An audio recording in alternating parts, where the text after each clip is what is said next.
para ouvirmos Felipe Quintas, que, como eu disse, vai falar sobre a importância da formação do capital dentro do Brasil. Bom dia, Felipe Quintas, bem-vindo ao Duplo Expresso. Eu, quando abri o programa, falava o seguinte: a gente precisa combinar com os russos, né? No caso, com os americanófilos, porque eu acho que a burguesia brasileira ela não quer ser brasileira, ela quer ser apátrida, transnacional e financiarizada. Então, eu não sei se é a sua prioridade, quando você falava na formação do capital brasileiro, é o capital poupança do Estado, né, investimento do Estado, ou se você se refere a uma burguesia brasileira, porque eu acho que se a gente encontrar um, a gente tem que levar para o museu para preservar, porque não tem mais burguesia brasileira, a gente tem uma burguesia apátrida que, né, por acaso, está no Brasil, tirando o dinheiro do Brasil. Bom dia, Romulus. Bom dia a todos os expressionautas. Bem, eu pretendo falar hoje de como as coisas funcionam em todo o mundo e de como devem funcionar no Brasil para que esse país seja alguma coisa, né? É claro, eu não estou falando assim, vai ter uma burguesia nacional engajada. Até agora, o pouco que a gente teve de burguesia realmente nacional foi devastada pelas próprias instituições brasileiras. Vide a Odebrecht com com, com a Lava Jato e com aquele empresário no Sergipe que se matou, né? Ô Felipe, você concorda com uma avaliação, uma vez a gente publicou no ano passado, a avaliação de um comentarista, que eu achei muito interessante, que ele falava do caráter ucraniano do golpe no Brasil, de falar que mais importante no aspecto geopolítico do que golpear propriamente as classes populares, destruindo seus direitos, que era o chamariz para a burguesia brasileira aderir, mesmo a financiarizada, o golpe era primariamente na burguesia nacional, que ainda tinha de burguesia industrial no Brasil. Então era mais importante desarticular, destruir essa classe, do que propriamente nos interesses, nós temos assim, geopolíticos internacionais. Era mais importante destruir a burguesia brasileira do que propriamente atacar os direitos das classes populares. Essa análise é certeira, é exatamente isso. O principal alvo foi o patrimônio nacional brasileiro, as empresas estatais e privadas realmente nacionais brasileiras, e uma vez atacando essas empresas, é claro que quem sente mais os efeitos são as classes populares, são os setores mais populares que dependem, que dependem dos empregos gerados por essas empresas e depende também da tecnologia e do volume de riquezas criados por essas empresas para que isso possa se espalhar pela sociedade, né? Quando você Felipe, ataca... deixa eu só Oi. mostrar aqui para o pessoal a referência. É esse artigo aqui, ó. Se vocês procurarem lá em duplaexpresso.com, como a pequena burguesia petista jogou os militares do Brasil no colo dos Estados Unidos. Aí tem uma avaliação sobre esse caráter ucraniano, como chamou aqui esse articulista, do golpe no Brasil, que era esse ataque à burguesia brasileira. Felipe. Exatamente isso, porque quando se ataca essa burguesia brasileira, está se atacando as classes populares que sofrem imediatamente com a perda do emprego, com a perda da renda, com a perda da capacidade tecnológica do país, e também está se atacando o Estado brasileiro, que perde a sua capacidade desenvolvimentista, a sua capacidade de planejamento e intervenção para a execução do desenvolvimento do país. Aí fica um Estado serviçal dos interesses estrangeiros. E esse Estado serviçal dos interesses estrangeiros, obviamente, não atende às demandas populares, né? Só que para haver uma reconstrução, é preciso que a gente saiba para onde reconstruir. A reconstrução ela só vai ganhar corpo se tiver algum sentido, se tiver algum propósito. E para esse propósito é preciso uma vontade política organizada que saiba para onde ir, que saiba o que quer e saiba o que fazer no sentido de engatar o Brasil numa rota de desenvolvimento nacional autêntico para que o Brasil possa desfrutar dos índices de bem-estar e prosperidade que já encontramos nos países mais desenvolvidos, né?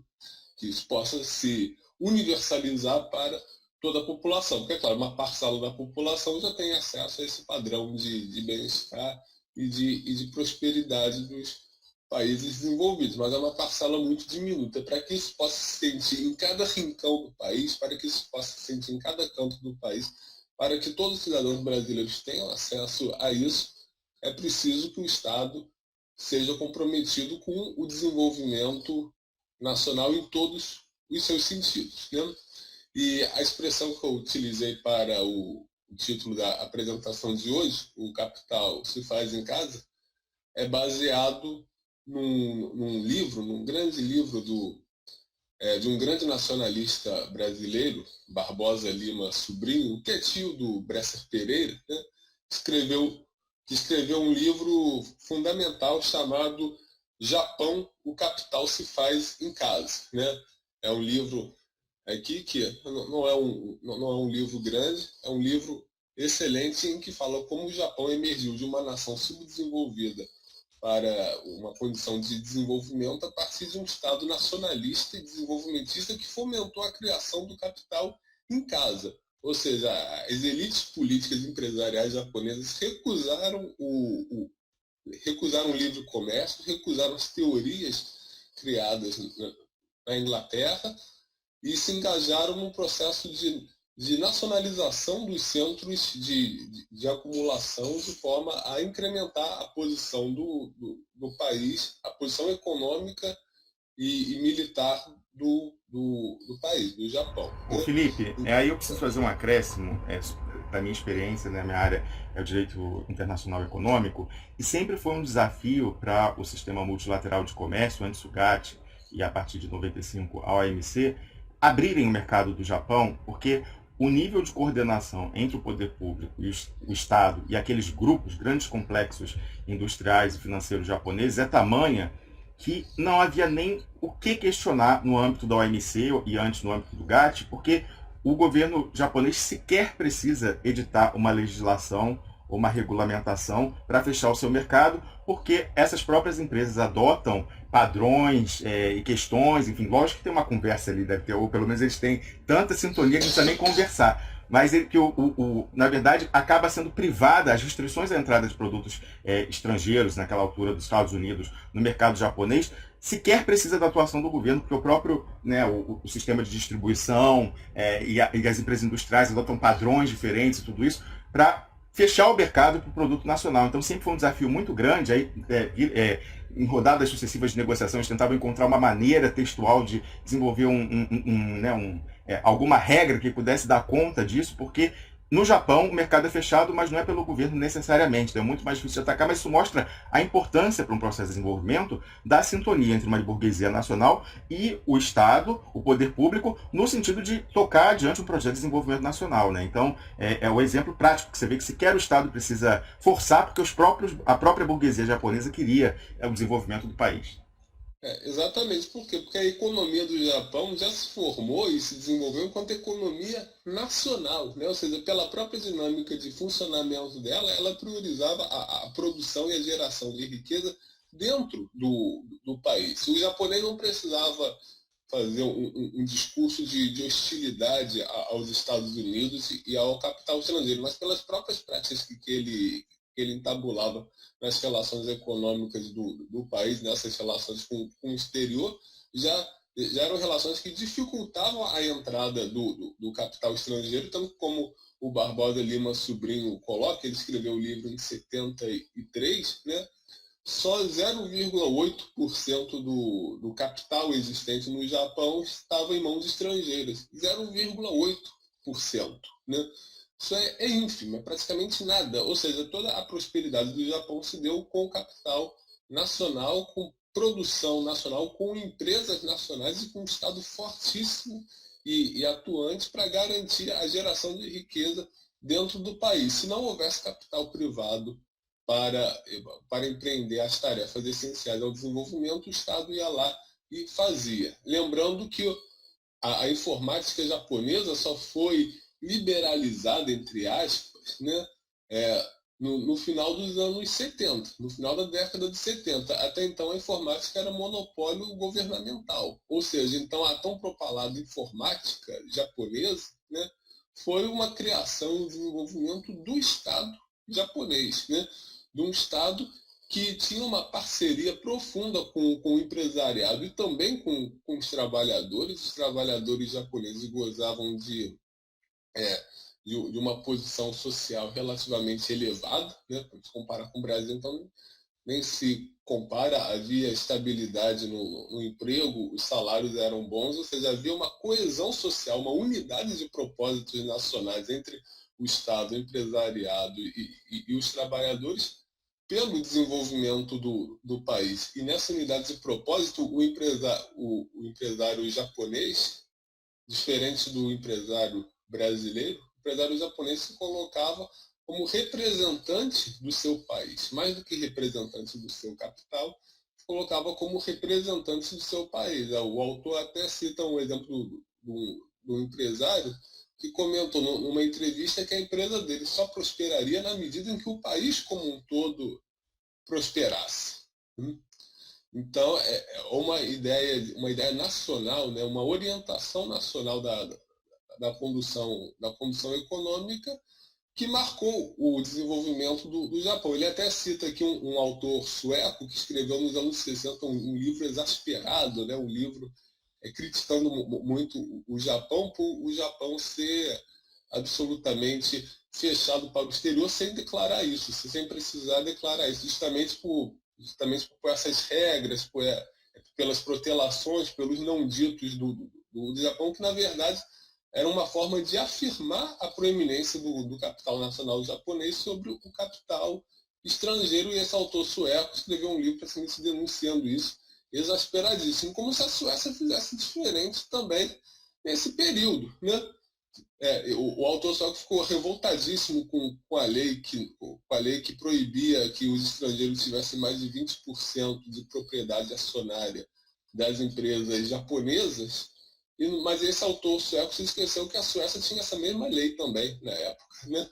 Então é bem aquela coisa dos países centrais, faça o que eu digo, não faça o que eu faço. O chutando a escada, né, como fala aquele economista sul-coreano. O chutão da escada, como falou o Chang, né, que na verdade ele pegou a expressão do Friedrich List, né, do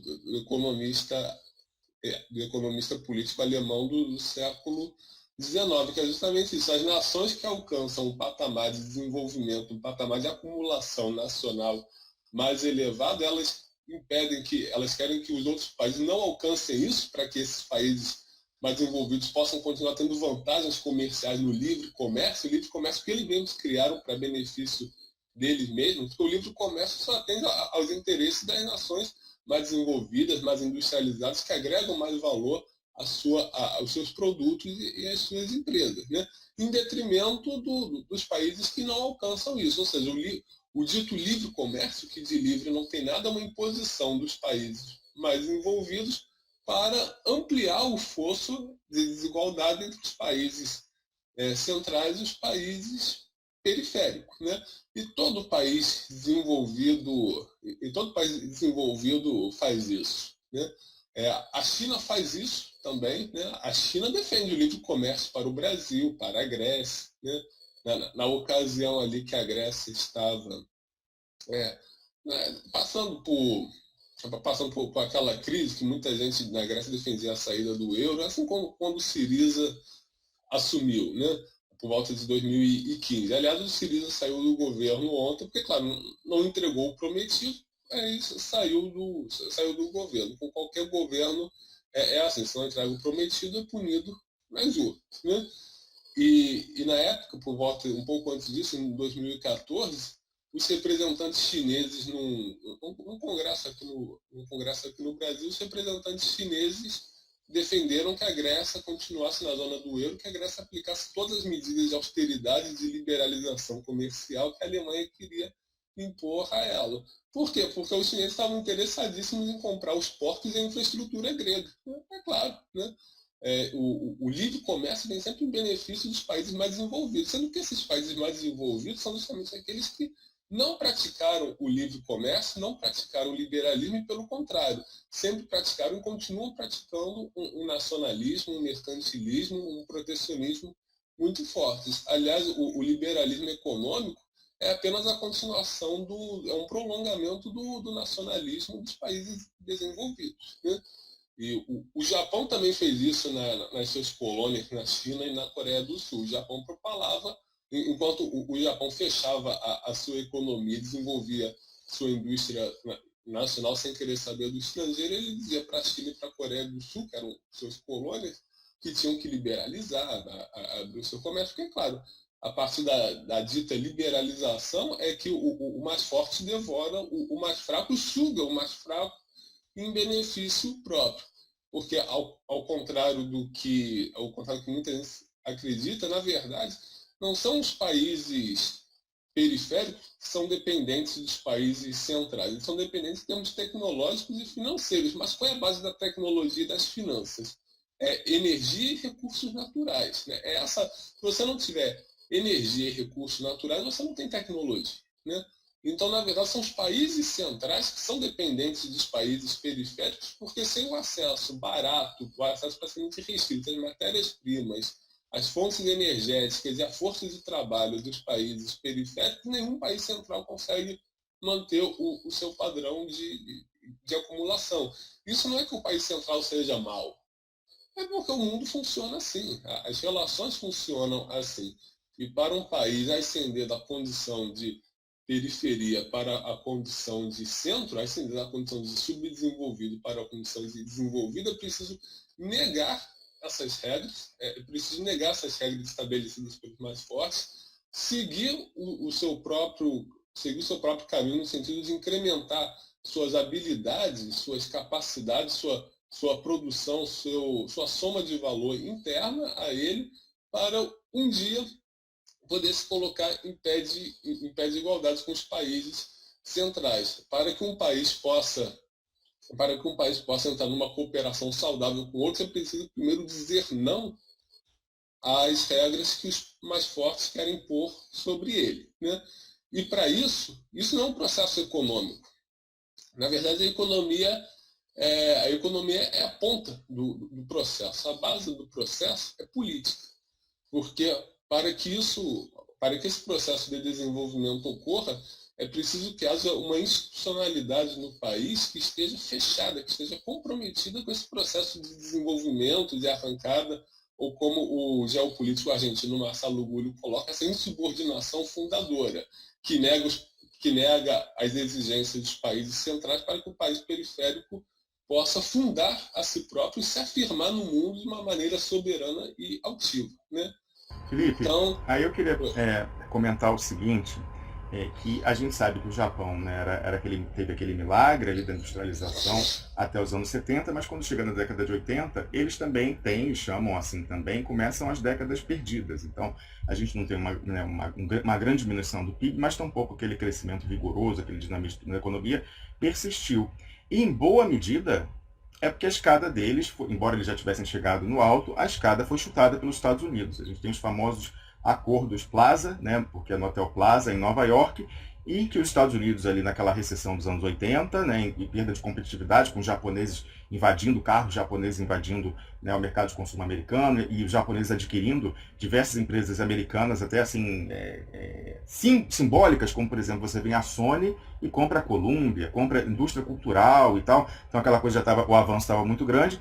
E aí os americanos chegam, né, sentam, chamam o ministro das Finanças da Alemanha Ocidental, que também era outra que estava aí bombando, e os japoneses lá em Nova York, né, quem manda pode, obedece quem tem juízo. E fala, não, vocês vão, a partir de agora, valorizar a moeda de vocês para nós, americanos, ganharmos competitividade. E aí, de fato, o Japão é forçado a valorizar o iene, e de lá para cá ele não se recuperou. Né? Inclusive, tem problemas aí de, né, esqueletos guardados em algumas instituições financeiras, enfim, e aí ficou numa estagnação econômica nos anos 90 e também nos anos 2000, e você vê que vem aí a China por trás e já ultrapassou como a segunda economia. A diferença da Alemanha, o Japão não tem uma União Europeia presa com a mesma moeda dele para poder desovar a sua produção industrial. Então, a Alemanha pode se proteger com a Europa fortaleza, em que você tem países com renda alta e média alta, e eles podem consumir os produtos de alto valor agregado, e eles não perdem esse diferencial competitivo. Então, a Alemanha foi salva dessa estagnação pela União Europeia, ao preço, lógico, a gente sabe, da desindustrialização dos países vizinhos, né, do grave problema que a gente tem na União Europeia nessa simetria. Agora, o Japão não teve isso, então o Japão se estagnou a partir daí, e a gente vê como, de fato, por mais que você tenha essa decisão política interna, a gente nunca pode desprezar o aspecto geopolítico, porque o Japão, naquele momento, tinha que obedecer, porque ele dependia até militarmente dos Estados Unidos ali, era quem fornecia a defesa depois das diversas restrições militares que o Japão sofreu após a Segunda Guerra. Então, a gente também, como que a gente pode, aí, no caso brasileiro, a gente que sequer tem bomba nuclear, a gente vê o estado de penúria das nossas Forças Armadas, e até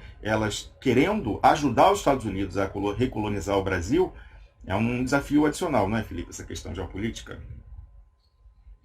Com certeza, a questão geopolítica e a questão política se entranham e constituem a base do processo. A economia é a ponta, a economia, digamos assim, é o aspecto superficial, é o desdobramento de uma estrutura que é política e geopolítica. O Japão, por não ter autonomia militar, por não ser uma potência militar, jamais conseguiu levar as últimas consequências do seu desenvolvimento econômico, porque sem a bomba atômica, nenhum país tem condição de dizer não ao outro. Né? Só com a bomba atômica é que um país tem autonomia. O Japão não tem. O Japão foi desmilitarizado depois da Segunda Guerra. Os Estados Unidos permitiram que o Japão acelerasse o seu desenvolvimento econômico após a Segunda Guerra, porque o Japão tinha sido muito devastado e a União Soviética estava lá em cima, prometendo um plano de industrialização bastante interessante e robusto, né? Só que esse desenvolvimento econômico, quando começou a ameaçar os interesses dos Estados Unidos impuseram a liberalização do Japão a partir dos acordos de Plaza. Né? E o Japão não pôde dizer não aos Estados Unidos porque era um país militarmente ocupado pelos Estados Unidos. Né? Então, nos anos 80, falava-se muito que o Japão iria substituir os Estados Unidos como grande potência mundial. A partir do início dos anos 90, esse papo desapareceu porque perdeu o lastro com a realidade. E é esse erro, digamos assim, que a China não está cometendo. Né? Porque a China, antes de ser uma potência econômica, é uma potência militar. Né? A China tem bomba atômica, a China tem forças armadas crescentes, tanto em número de pessoas quanto em potência bélica, né? E a China tem um complexo industrial militar que se aproxima de ser o que é o dos Estados Unidos, uma articulação entre defesa e indústria nacional, né? Que vem no reforço tanto da indústria quanto da defesa, é o binômio segurança e desenvolvimento nacional do Golbery. A diferença é que o Golbery queria esse binômio para que o desenvolvimento fosse associado aos Estados Unidos. Lamentavelmente, com a redemocratização, o binômio não se manteve e não foi alterado no sentido de que esse desenvolvimento espelhasse, de fato, um projeto de engrandecimento nacional a partir de uma produção nacional do capital articulada com o seu sistema de defesa. Né? Então, a esquerda precisa retomar o binômio segurança e desenvolvimento nacional e colocar o aspecto nacional do desenvolvimento em primeiro plano. Né? Então, sem bomba atômica, sem capacidade militar, nenhum país tem como proteger as suas riquezas, nenhum país tem como proteger o seu patrimônio. O Japão não teve como dobrar os Estados Unidos, não teve como dizer não aos Estados Unidos. Tanto é que o Japão, que era uma potência emergente até os anos 80, de lá para cá estagnou. Né? Na disputa econômica mesmo, na disputa tecnológica, industrial, o Japão ficou para trás em relação, por exemplo, à China, que por ter bomba atômica soube dizer não. Mas, de qualquer forma, o que é que propiciou tanto ao Japão quanto à China, aos Estados Unidos, a Rússia, qualquer país do mundo só desenvolve sua economia na medida em que tem uma institucionalidade que esteja comprometida com isso. E para que a institucionalidade esteja comprometida com isso, é preciso que as forças antinacionais, as forças entreguistas, as forças que lucram com o subdesenvolvimento do país sejam expurgadas do Estado, sejam expurgadas das torres de comando do país. Os Estados Unidos fizeram isso com a guerra civil, né, em que o norte industrial, protecionista, nacionalista, o norte que defendia investimentos de infraestrutura, a criação de um sistema nacional de crédito que favorecesse a indústria, o norte que impunha tarifas protecionistas exorbitantes de modo a fechar o mercado americano para o exterior, estimular a produção e a integração nacional, sobretudo através de ferrovias e dos correios naquele momento, né? As ferrovias e os correios construíram os Estados Unidos, construíram a nação americana e construíram tantas outras nações. Foi esse norte industrializado que teve que se impor por meio de uma guerra sobre o Sul. escravocrata, agrário, exportador, e que queria manter relações de subordinação e de neocolonialismo em relação à Inglaterra. Pelo sul escravocrata não tinha protecionismo, porque eles lucravam com a exportação de algodão bruto, né, de matéria-prima bruta, que era vendida barata a preços competitivos no mercado internacional por conta da utilização de mão de obra escrava, né? E essas oligarquias escravocratas do Sul lucravam com a escravidão e com esse aspecto primário exportador para beneficiar a Revolução Industrial na Inglaterra. A Revolução Industrial na Inglaterra não aconteceria sem a escravidão nos estados do Sul dos Estados Unidos, porque era a partir da escravidão que a Inglaterra podia comprar o algodão barato nos estados do Sul e manufaturá-los na sua indústria têxtil, que foi uma das líderes da Revolução Industrial. E tudo isso mediado pelos banqueiros de Nova York, que apoiaram, em grande parte, os estados do Sul, apoiaram os confederados. Foi Felipe, o norte... você falou aí da questão dos Correios, a importância para a integração dos Estados Unidos, também as ferrovias.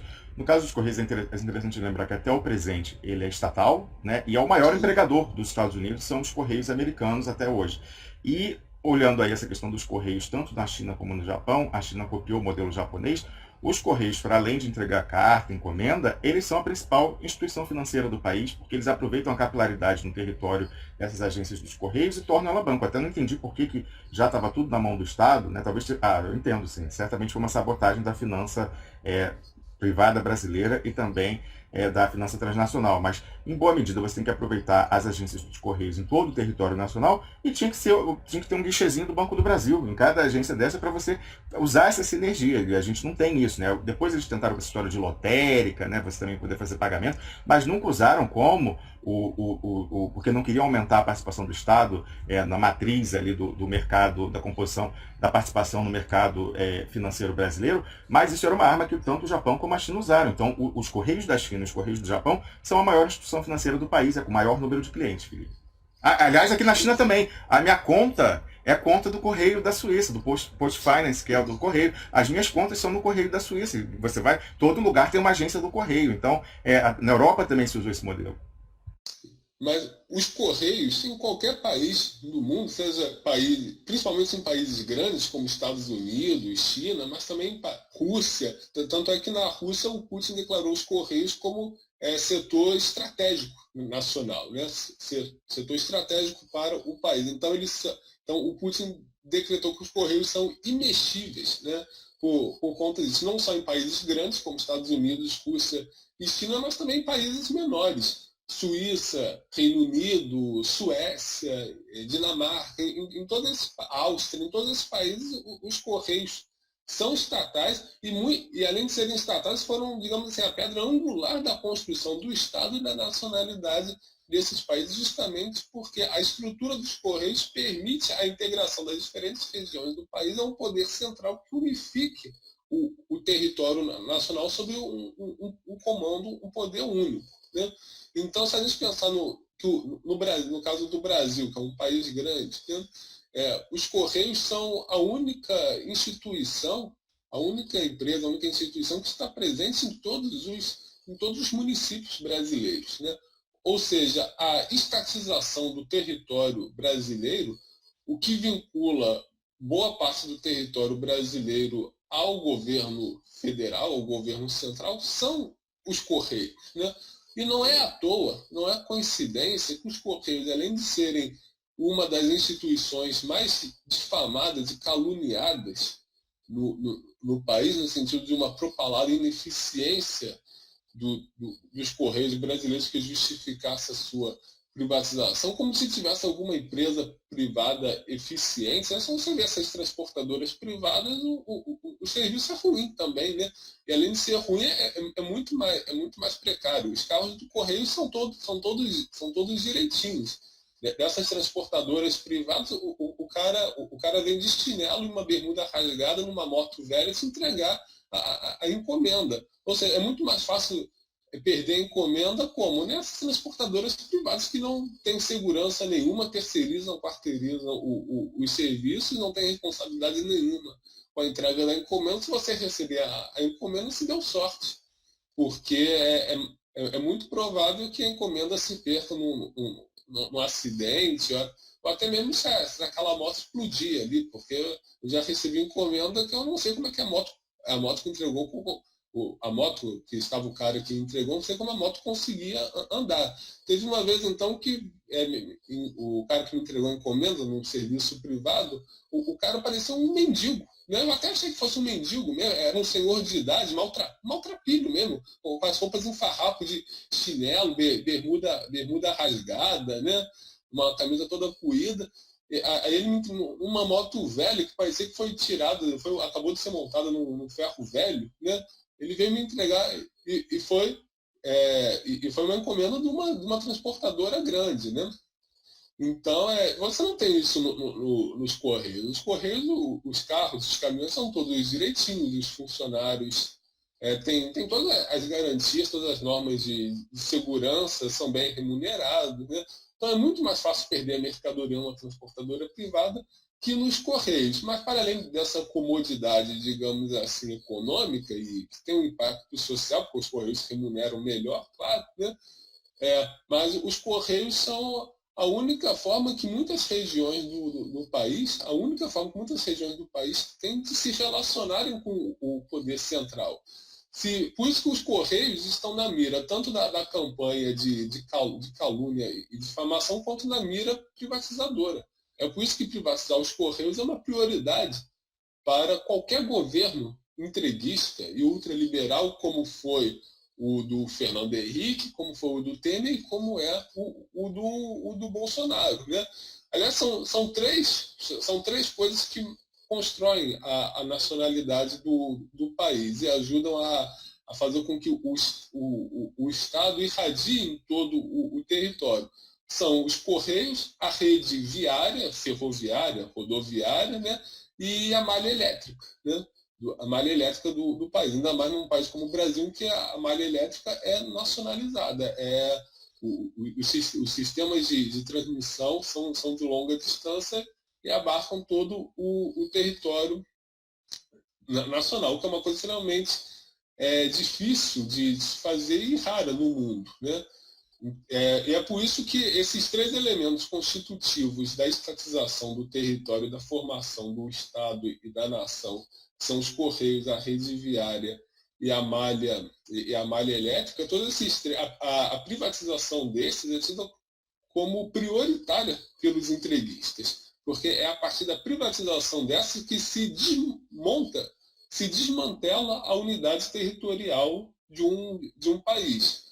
E o objetivo maior de todo esse entreguismo é o desmantelamento da unidade nacional brasileira, porque você vai cortar, o objetivo deles é cortar os vínculos, desligar os canais de comunicação de várias partes do país com o poder central. E eles operam esse desligamento pela entrega, pela privatização, pela desnacionalização, pelo desmonte mesmo dessas vias de comunicação, que são principalmente os Correios, a rede viária, ferrovia, a gente quase não tem, então que se vendem são as rodovias, e a malha elétrica, os sistemas de transmissão brasileiros que estão no topo de tecnologia do mundo, porque redes de transmissão a longa distância, como tem no Brasil, só Brasil e China dispõem dessa tecnologia. Né? Só Brasil e China estão no topo dessa tecnologia. Os Estados Unidos mesmo não conseguem fazer um sistema nacional de transmissão de energia elétrica. Né? Então, a privatizar correio, sistema elétrico, que são os sistemas de distribuição e a malha viária, é fundamental para desmantelar a unidade do país e impedir que o Estado assuma uma liderança política sobre todo o território para mobilizar os recursos de todo o país a favor do desenvolvimento nacional. Porque se o Estado não chega num rincão do país, como é que ele vai fazer política industrial lá? Né? Como é que ele vai fazer política social lá? Né? Como é que ele vai integrar aquela região aos centros dinâmicos de acumulação que se criarem? Né? Sem esses meios sem essas vias de acesso, né? Sem correios, sem a rede viária, sem a malha elétrica, não tem como um país se desenvolver. No máximo, ele desenvolve enclaves de exportação ligados aos setores dependentes do capital estrangeiro, São Paulo, Rio de Janeiro, né? E o resto do país fica completamente à parte disso, presa fácil de movimentos separatistas que são financiados de fora, né? Então, a balcanização do país é um projeto. E se continuar esse projeto ultraliberal por muito tempo, vocês vão ver pipocar aí o Sul é meu país. Esse negócio de Sul é meu país, isso aí já tinha que ter sido enquadrado em lei de segurança nacional e todo mundo preso, né? Isso é crime contra a unidade isso é crime contra a unidade do Brasil.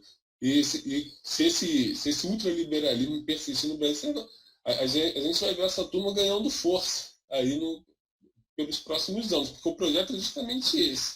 Isso é financiado pela CIA para desmantelar a unidade brasileira. E tanto mais estratégico é o Sul, porque no Sul você tem a tríplice fronteira, você tem boa parte do aquífero Guarani no sul do país, né? Então é estratégico separar o Sul do restante do país. E você ainda tem uma esquerda idiotizada que repete que todo sulista é nazista, né?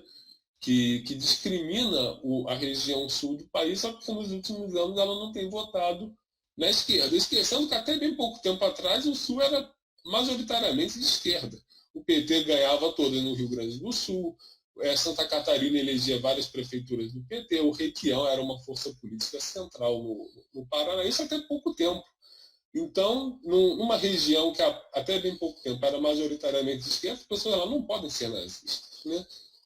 Mas a esquerda compra esse discurso furado, né, que legitima o desmantelamento do país sem que a esquerda saiba disso, e a direita a gente não precisa nem falar, né, com esse negócio de valorizar a especificidade do Sul, né, a raiz europeia do Sul. A raiz europeia é o caramba, o Sul é brasileiríssimo, né, e o Brasil é formado de muita gente, de muitas culturas, de muitas etnias, e todo mundo aqui é brasileiro, não tem essa não, né?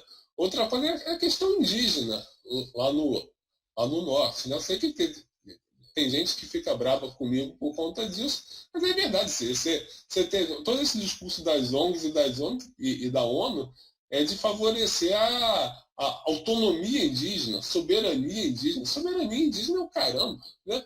É soberania nacional que tem que valer, né? O índio tem que ser tratado como um cidadão brasileiro dentro das suas particularidades culturais, mas as suas particularidades culturais não podem servir de motivo para criar nações. Não tem nação na Amazônia. A única nação que deve ter na Amazônia é a nação brasileira, né? O Brasil lá. Como é que esse separatismo pode vingar? Qual é a base física, por assim dizer, desse separatismo? É a destruição das redes de comunicação do Estado com essas regiões através da privatização dos Correios, da rede viária e da malha elétrica. Operando a privatização do setor viário já está praticamente toda feita, do sistema elétrico avança a passos largos, e a privatização dos Correios, que é a única instituição presente em todos os municípios brasileiros, do Oiapoque ao Chuí, até em Letícia, lá no Amazonas, não tem mais nada do Estado, mas tem lá uma agência de Correios, claro, né? Então, privatizar os Correios é jogar o Correio para a esfera tornar o lucro o principal objetivo dos Correios e assim tirá-lo das regiões em que os Correios não dão lucro, né? É fundamental para operacionalizar o desmonte do país e o impedimento de uma estratégia de desenvolvimento, porque um país só consegue formar o seu capital dentro do seu território quando existe um poder político estatal que lidera esse desenvolvimento e que articula e integra todas as regiões, toda a população, engaja todo o país, em toda a sua extensão territorial, em toda a sua população, engaja isso num projeto de desenvolvimento com internacionalização, nacionalização dos centros de acumulação de produção tecnológica, de inovação, etc., operando em benefício de todos, para que toda a sociedade possa estar integrada a esse projeto de desenvolvimento. E toda a sociedade estando integrada nesse projeto de desenvolvimento, esse projeto de desenvolvimento ele é acelerado. E tanto mais acelerado num país grande e com população grande como o Brasil, porque quanto maior o território, maior é a população, mais rápido é o desenvolvimento de um país. Esse discurso colonizado de que o Brasil não se desenvolve porque é grande demais, porque tem muita gente, isso é papo colonizado, isso é papo malthusiano, isso não presta. Né? Isso tem que ser abolido. Muito pelo contrário, só os países com território, com população grande é que realmente podem se tornar potências mundiais. O Japão tem uma população grande, mas não tem um território grande. E, além disso, o território japonês não é rico em recursos naturais. Então, o Japão tem um limite estrutural para se tornar uma potência. O processo de desenvolvimento japonês foi formidável. Né? Foi um processo, assim, digamos assim, colossal de desenvolvimento. Mas o Japão nunca poderia se tornar uma China, por exemplo, porque o Japão nem de longe tem o tamanho da China. O Japão nem de longe pode desenvolver tantas atividades dentro do seu país como a China pode desenvolver ou como o Brasil pode desenvolver. Basta ver quem são as grandes potências do mundo: Estados Unidos, Rússia e China, todas elas com muito território e muita população. Né? Então, não foi o que prejudica o desenvolvimento do Brasil não é o tamanho da população e do território. Pelo contrário, é a questão política e geopolítica que estão articuladas. É porque as oligarquias brasileiras se alimentam do subdesenvolvimento do país e ganham os seus lucros e a sua riqueza sendo traficantes do seu próprio país, traficando o patrimônio nacional em benefício apenas dos centros capitalistas lá fora. Por exemplo, o Barbosa Lima Sobrinho coloca que o empresário japonês se colocava como representante de seu país para onde quer que ele fosse. Né? O empresário brasileiro, em sua grande parte, é o contrário. Ele é um funcionário do capital estrangeiro. Né? Porque, como o autor bem assinala, o capital tem sim pátria, todo capital tem pátria, e quando o capital vai de um país para outro, na verdade, ele está servindo como um tentáculo do país que é matriz, né? Um tentáculo do país que é matriz para sugar e absorver as riquezas do outro país. Então, o capital dos Estados Unidos, quando vem para o Brasil, ele não vem para desenvolver o Brasil, ele vem para desenvolver os Estados Unidos. Né? Ele é o capital dos Estados Unidos, o capital francês, o capital alemão, o capital sueco, o capital chinês, o capital japonês, são extensões dos seus países nos outros países, nos países alheios, para sugar as riquezas, para absorver as riquezas dos outros países e remetê-las à matriz. Né? Então, a expansão do capital estrangeiro no Brasil ou em qualquer outro país só beneficia a sua matriz, nunca beneficia o Brasil ou outro país que o receba. Por isso que é importante o capital ser feito em casa, né? Porque só o capital feito em casa, só o capital feito no próprio país é que vai servir ao seu país, é que vai servir ao seu próprio país. O capital estrangeiro, ele serve sim, ele só serve ao seu país. O capital dos Estados Unidos só serve aos Estados Unidos, onde quer que esteja, e isso vale para qualquer outro capital. Né? Então, por isso que esse negócio aí esse papo tipo Paulo Guedes, que não é novo, isso já vem desde muito antes. Os liberais do Império já defendiam exatamente isso. Aliás, os liberais não têm originalidade nenhuma. Né? Os desenvolvimentistas estão sempre recriando as estratégias para adequar os projetos de desenvolvimento às novas demandas, às novas realidades. Enquanto que os liberais, desde o século XIX, que defendem exatamente a mesma coisa, porque para os liberais a história não existe, e nem deve existir, porque a história é dinâmica e o que eles querem é o congelamento das relações mundiais de poder em benefício dos centros capitalistas. Né? Então, por exemplo, esse negócio, o Brasil só vai se desenvolver pegando dinheiro emprestado no exterior. O Brasil só vai se desenvolver com capital estrangeiro, ou como Paulo Guedes já deixou claro de uma maneira criminosa, que quem tem que mandar no Brasil é o capital estrangeiro, que o ritmo de crescimento do Brasil tem que ser ditado pelo capital estrangeiro e não pode ter nenhum nacional tendo influência nesse processo. Né? Isso aqui, isso é a lógica do colonialismo. Né? Isso não é a lógica do desenvolvimento, isso é a lógica do colonialismo. Porque quando um país pega emprestado dinheiro no exterior, ele está se colocando refém do credor. É o credor que vai mandar nele. Né? Os países da América Latina sabem disso em relação ao FMI. Né?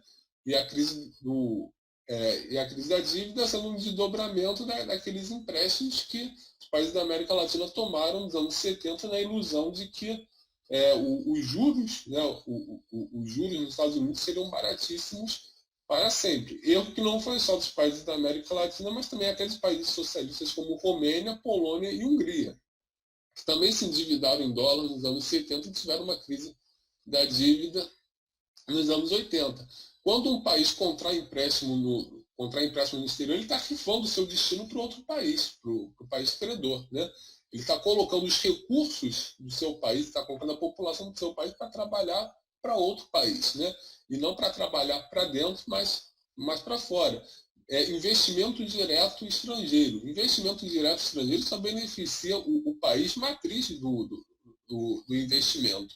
Porque o lucro que é produzido a partir da estrutura e da sociedade do país que recebe o investimento direto estrangeiro, esse lucro é remetido para o país matriz. Né? E toda a cadeia de agregação de valor, isso se dá no país matriz, não se dá no país receptor. Né? Um caso exemplar disso é o caso da Norsk Hydro, né? Que é uma estatal norueguesa, né? Que explora o alumínio na Amazônia, né? E produz na Amazônia o óxido de alumínio, que é o produto mais primário depois do alumínio bruto. Né? No caso, o óxido de alumínio é a alumina. Né? É o processo mais rudimentar, é o processo que menos agrega valor, é um processo que usa uma mão de obra baratíssima, é um processo extremamente poluidor e destruidor do meio ambiente. É isso a Norsk Hydro faz na Amazônia através da Alunorte, que fazia parte da Vale e foi vendida pelo Fernando Henrique para uma estatal norueguesa. Né? Ou seja, que era uma estatal brasileira, foi vendida para uma estatal norueguesa. Ou seja, livre mercado só para o país subdesenvolvido, né? Liberalização econômica só para o país desenvolvido, porque o país central, no caso da Noruega, mantém a sua lógica nacionalista e de nacionalização do capital, porque a Noruega também faz o seu capital em casa, né?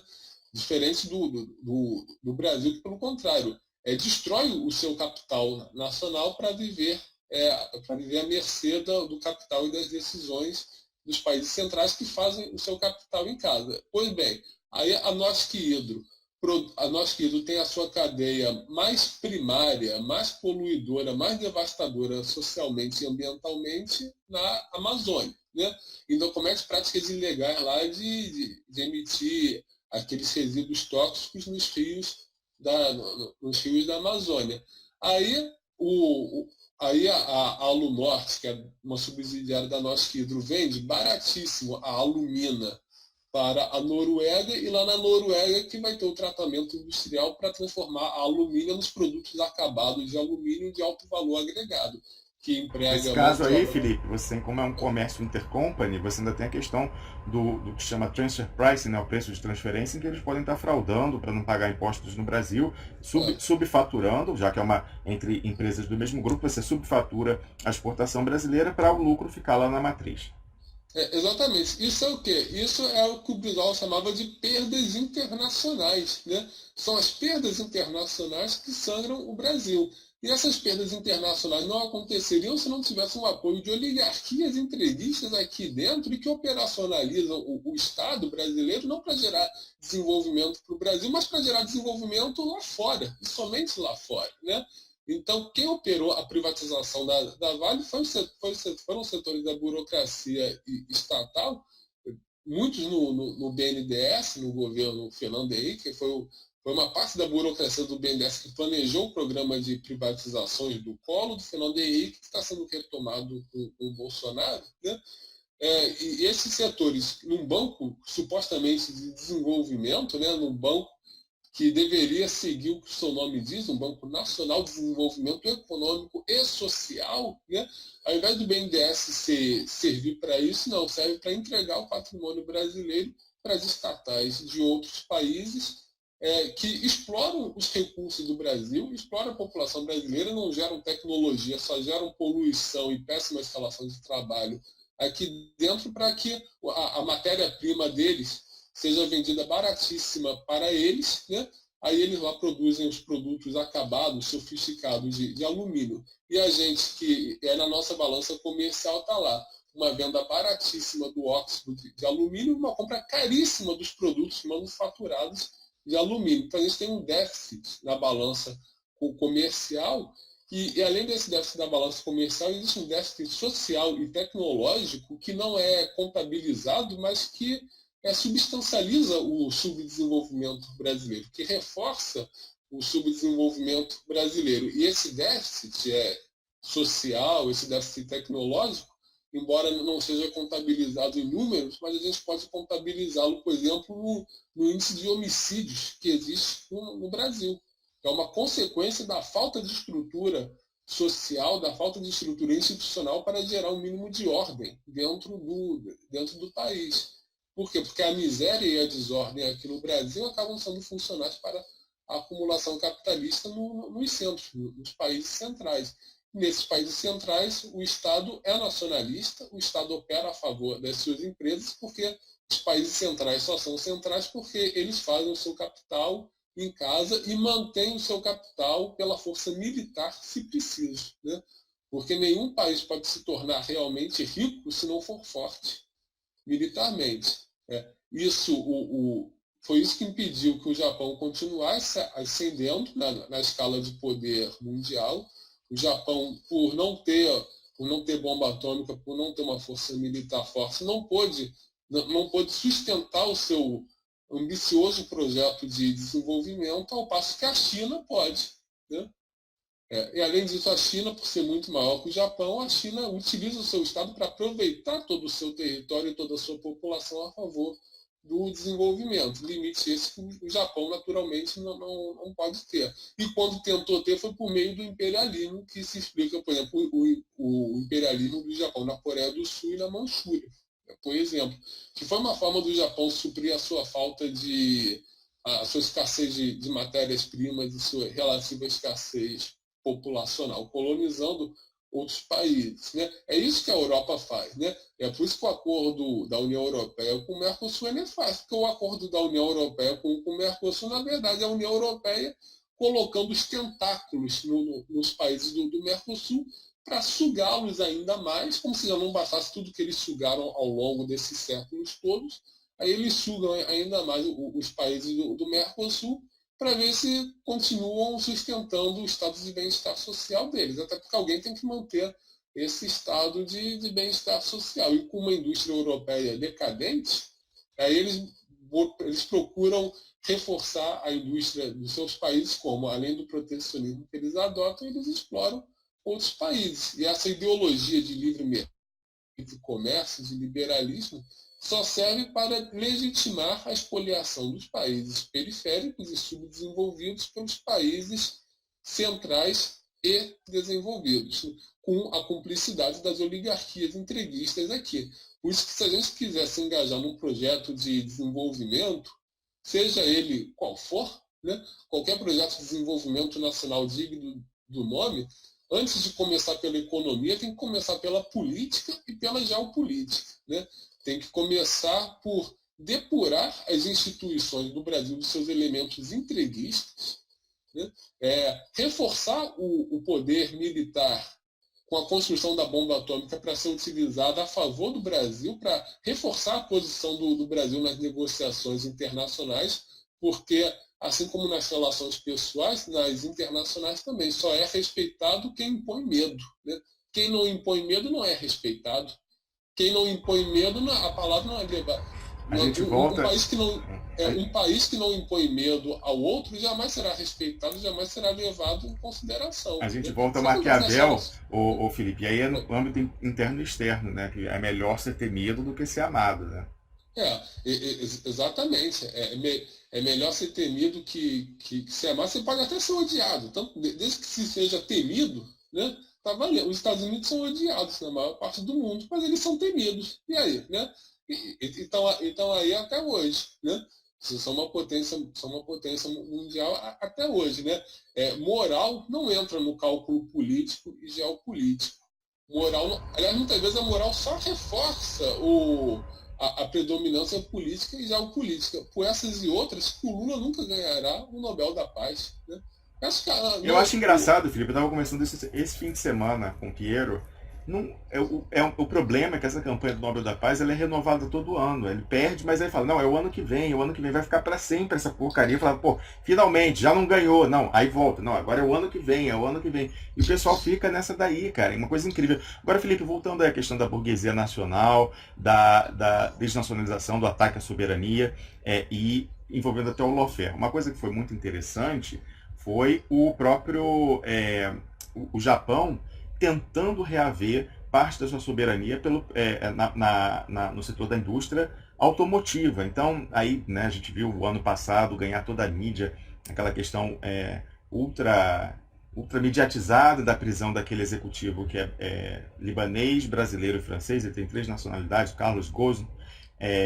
Em francês eles falam Ghosn, eles não pronunciam esse S, mas a gente fala Carlos Ghosn, Ghosn, salvo engano que se escreve, em que ele está preso no Japão, né? E as pessoas viram aquilo como uma tentativa de um golpe corporativo, mas com tinturas nacionalistas, no sentido de que foi uma denúncia interna de um subordinado dele lá na Nissan, que era a empresa japonesa cujo controle está na mão da Renault francesa, para tentar recuperar o controle, porque eles fizeram uma parceria, depois eles adquiriram também o controle da Mitsubishi, se tornou a maior empresa automotiva do mundo, e a Renault tinha uma primazia ali, e ainda a perspectiva da Renault não era parar por aí, ela ia, e ainda está querendo, não sei se vai, fundir com a Fiat italiana. E aí, nessa história, ia ter uma diluição muito grande da participação dos japoneses, eles já eram minoritários, e eles não querem perder isso, né? Não querem perder. E aí você teve lá aquele casamento, mais uma vez aí falando do setor privado com o setor público, de alguém que era um empregado da Nissan, mas pensou mais na questão japonesa do que propriamente em quem pagava a sua folha de pagamentos, passou as denúncias para o Ministério Público japonês, lá de suporte, a gente não sabe se é verdade ou não. Algumas coisinhas ele parece que tem, né? Mas assim, no sentido que tomou dele ser preso, e as prisões japonesas são rigorosíssimas, então de fato ele fica deitado num chão, uma coisa assim, bem austera para uma pessoa que estava ali jet setter, globetrotter, né? Mas eles conseguiram retomar com essa história e tiveram que chamar os franceses e botar sentados na cadeira para conversar e como é que continuam os termos do que eles chamam dessa parceria global, que na verdade tinha sido a aquisição do controle da Nissan e depois da Mitsubishi pela Renault francesa, que inclusive tem como acionário o Estado francês. Felipe Quintas, deixa eu abrir seu microfone. Vai lá. Exatamente, porque apesar da fraqueza militar do Japão, o Japão tem uma força industrial e tecnológica. E se ele não se impuser, ele deixa de ser o Japão e vira o Camboja, né? E vira o Congo ali. O Japão não quer ser congolizado, né? É claro que se deixar pelos Estados Unidos, congoliza o Japão mesmo, né? Mas, mas o Japão não quer ser congolizado e por isso se impõe, e por isso faz valer o aspecto nacional da sua economia. E quando falamos do aspecto nacional, estamos falando do aspecto político, porque a nação é uma construção política. A nação é a base política sobre a qual a economia de um país pode realmente prosperar. Sem essa base, nenhuma economia vai prosperar. No máximo, só vai prosperar a economia nacional dos outros. Né? Os Estados Unidos têm uma economia nacional, Noruega tem uma economia nacional, Alemanha tem uma economia nacional, China tem uma economia nacional. Agora, o Peru e Honduras, que não têm uma economia nacional, só servem a exploração econômica desse país só serve para reforçar o poderio nacional, ou seja, econômico e geopolítico dos países que os exploram. Né? O Japão não quer ser Honduras, né? O Japão quer continuar sendo o Japão. Talvez o Japão não queira ser a China. Né? O Japão já foi império, né? Mas hoje talvez ele se conforme com a posição de um país, ser uma potência industrial, mas não militar. Né? Mas, de qualquer forma, ele quer continuar sendo essa potência industrial, e para ser potência industrial vai ter que reafirmar o caráter japonês, do seu capital, porque, como eles sabem, o capital se faz em casa, né? O capital não se faz pedindo emprestado ao outro, porque quando se pede emprestado ao outro, só se beneficia o outro, não se beneficia a si próprio, né? E o empresário japonês, o Japão só prosperou porque houve um Estado, um empresariado que eram japoneses a serviço do Japão, né? Não era um Estado e um empresariado a serviço de outros países, como é o caso do Brasil. E quando surgiram líderes políticos, quando surgiram grupos políticos e grupos empresariais no Brasil que realmente queriam que o Estado e o capital servissem para dentro, né? A gente tem, por exemplo, Getúlio Vargas, antes dele José Bonifácio, né? Lula, em menor medida, mas também vale ser considerado. Quando a gente teve Mauá, quando a gente teve Gurgel, quando a gente teve Odebrecht, né? Todos esses grupos políticos e todos esses grupos empresariais queriam um Estado e um capital genuinamente brasileiros a serviço do Brasil e não a serviço da Inglaterra, dos Estados Unidos ou de qualquer outro país estrangeiro. E todos eles foram derrotados pelas oligarquias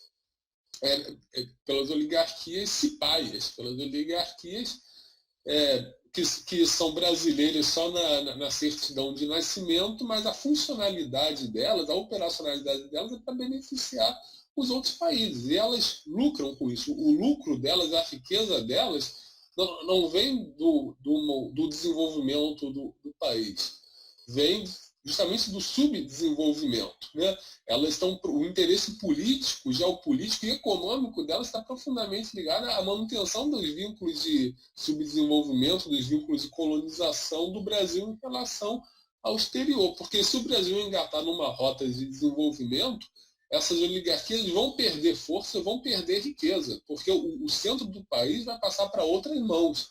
Mãos essas que vão ser mãos realmente brasileiras, a serviço do Brasil. Como elas não querem perder a bocada, não querem perder a sua proeminência, então elas destroem aquelas que lhe fazem concorrência. Por isso que essa turma de Dória, de Flávio Rochas, né, demoliram a Odebrecht, porque a Odebrecht era uma ameaça a eles, né? A Odebrecht, impondo um padrão de acumulação baseado na tecnologia, na ciência nacionais, na produção nacional, iria tirar o eixo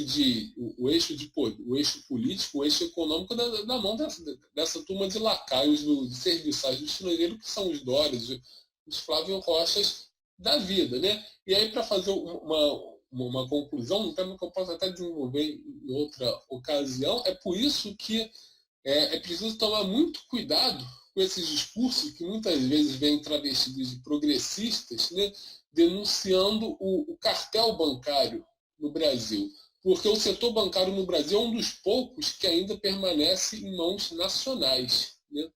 A gente pode até contestar em que medida os bancos servem ao desenvolvimento do país, em que medida Itaú e Bradesco servem ao desenvolvimento do Brasil. Mas servem em alguma medida, tanto que o Bradespar, que é a parte de parceria do Bradesco, é um dos principais industriais do Brasil.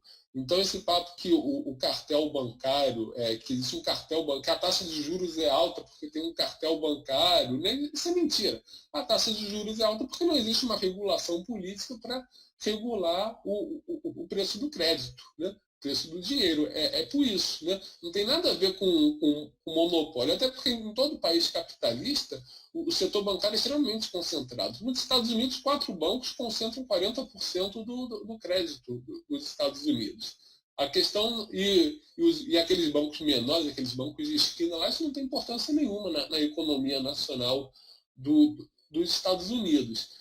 E lembrando que nenhum país se desenvolve sem um setor bancário ligado à sua estrutura industrial, né? Se pega, por exemplo, a Alemanha e Suécia, Suécia e Japão têm uma estrutura bancária muito ligada à industrial e muito concentrada também, né? Porque para você ter uma nacionalização, né, para você ter uma capacidade de planejamento, é preciso que seja concentrado. Primeiro que o capitalismo naturalmente é concentrador, né?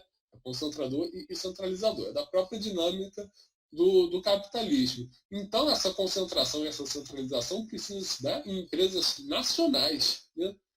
E é por isso que a proeminência de Banco do Brasil, Caixa, Itaú e Bradesco incomoda tanto no Brasil, porque o setor bancário é um dos poucos no Brasil que ainda permanece, em sua maior parte, em mãos nacionais. Essa dita descentralização bancária começou com Fernando Henrique, né? Quando ele permitiu ao Santander entrar no Brasil. Desconcentrou o quê? Pelo contrário, você só colocou um monopólio estrangeiro no Brasil para atuar em benefício estrangeiro. Santander, que na verdade é ligado com a oligarquia espanhola, que é a testa de ferro da oligarquia inglesa e estadunidense, né? Então, vez ou outra aparece, até mesmo no campo da esquerda, esse papo assim, temos que abrir o setor bancário para concorrência.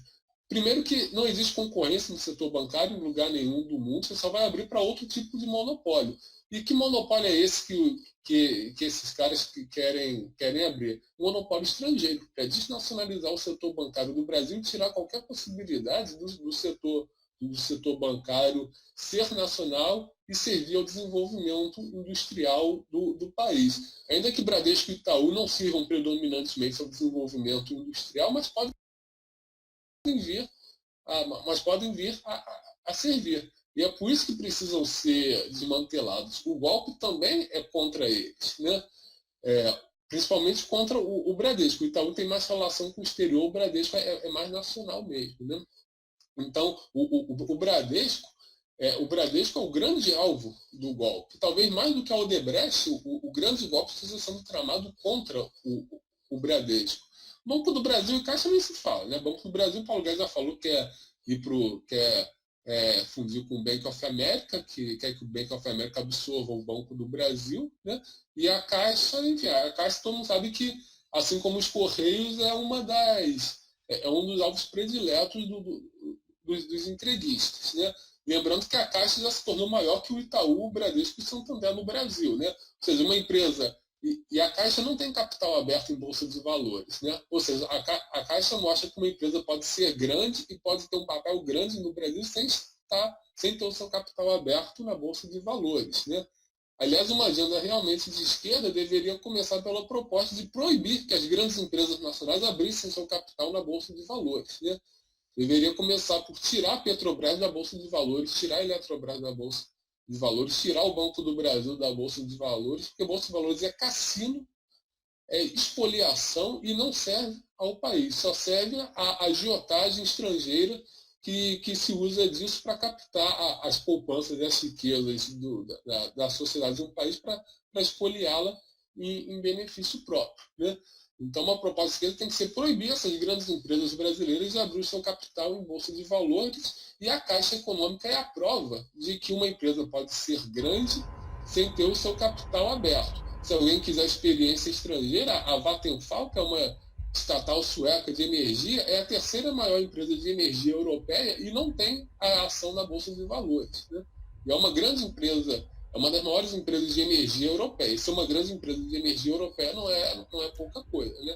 Então, Felipe, o ganho em bolsa, né, aqui no Brasil, ele é muito distorcido, e o ganho tem que ser realmente especulativo daquelas pessoas que sabem de jogadas e trabalham com informação privilegiada, porque você tem com o ganho que a pessoa tem financeiro aplicando em letras do Tesouro, não tem como nem nada produtivo superar isso, né? Não tem como você superar. Então, na verdade, a justificativa do mercado de capitais, pelo menos assim pensando microeconomicamente, é essas empresas poderem levantar fundos para fazer investimentos.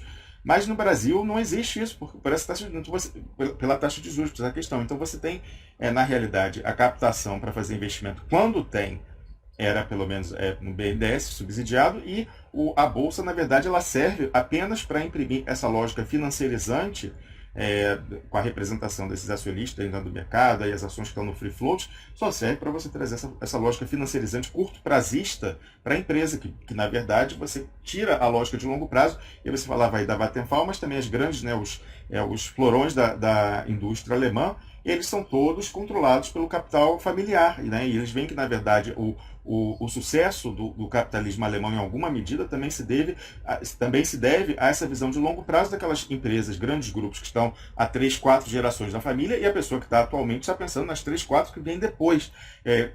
Comparando com o que aconteceu com a indústria francesa, que nos anos 80 começou a importar, o próprio Estado francês, na época controlado por socialistas, mas tentou trazer essa lógica anglo-saxã de passar o controle de grandes empresas para fundos financeiros, que na verdade só querem fazer aquela valorização, fazer o ganho financeiro no valor da ação no curto prazo, reduzindo o custo e aumentando o retorno sobre o capital, mas aí no longo prazo inviabilizando, ou pelo menos tirando a liderança dessas empresas como algo importante. Então a gente vê a decadência do capitalismo francês a partir dos anos 80, comparado, inclusive, o estatal, mas também o privado, comparado com o sucesso da indústria alemã sob controle familiar. E se a gente conversasse assim, lá 10 anos atrás, até 10 anos atrás, ou 20 anos atrás, era o contrário. No Brasil, a cultura nos meios dos executivos, havia demonização completa das empresas de capital nacional, sobretudo aquelas de controle familiar, comparado com empresas multinacionais, empresas com capital aberto em bolsa e tal, mas aí quando você vê o exemplo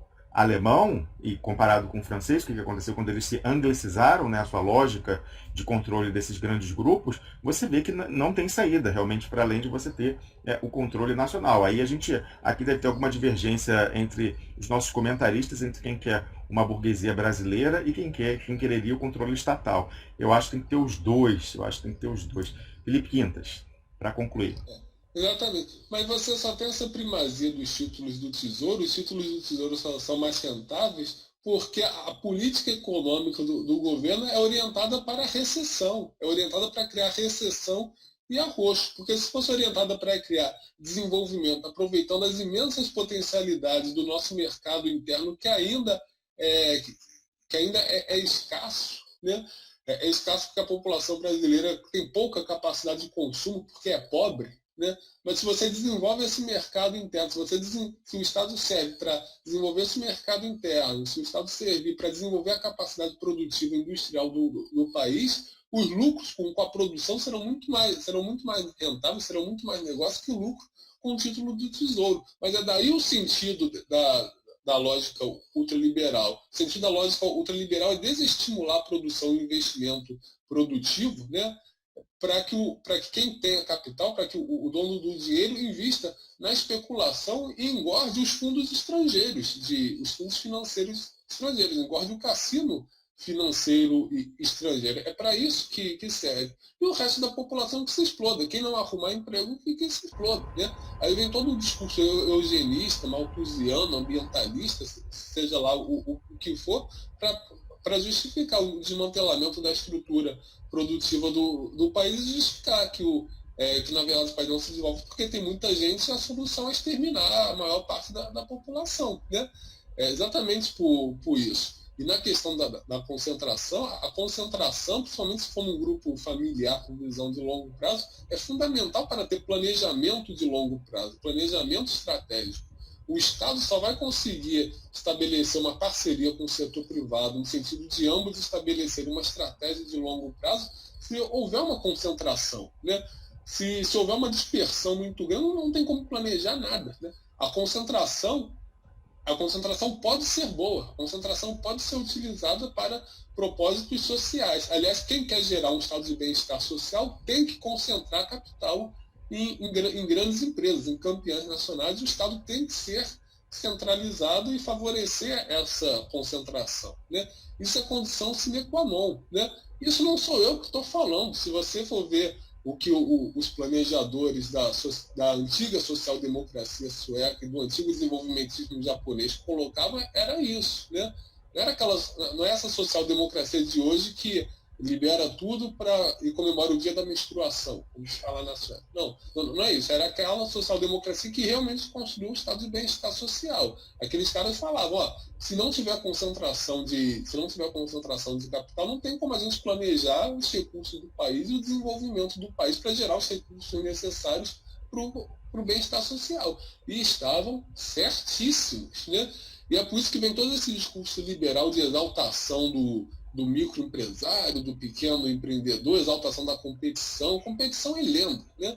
Microempresário é lenda. Quanto mais pequena propriedade um país tem, mais pobre e subdesenvolvido ele é. As estatísticas mostram isso. Grandes países têm grandes empresas, porque só grandes empresas podem fazer investimentos estratégicos para o país e de longo prazo, investimentos que realmente levem ao desenvolvimento do país. E nenhum desses investimentos é possível sem uma colaboração ativa com o Estado, e sem que Estado e capital privado sejam parceiros numa estratégia nacionalista para incrementar a grandeza e a capacidade econômica e militar, política, econômica e geopolítica do próprio país e não dos outros. Então eles têm que acabar com esse papo de que concentração é ruim. Não, concentração pode e deve ser boa, né? E para favorecer justamente o planejamento e a coordenação entre Estado e empresas privadas nacionais, coordenação essa que é fundamental coordenação política e institucional, essa que é fundamental para que o país possa alcançar um maior nível de desenvolvimento. Maravilha, Felipe Quintas. Fechou com chave de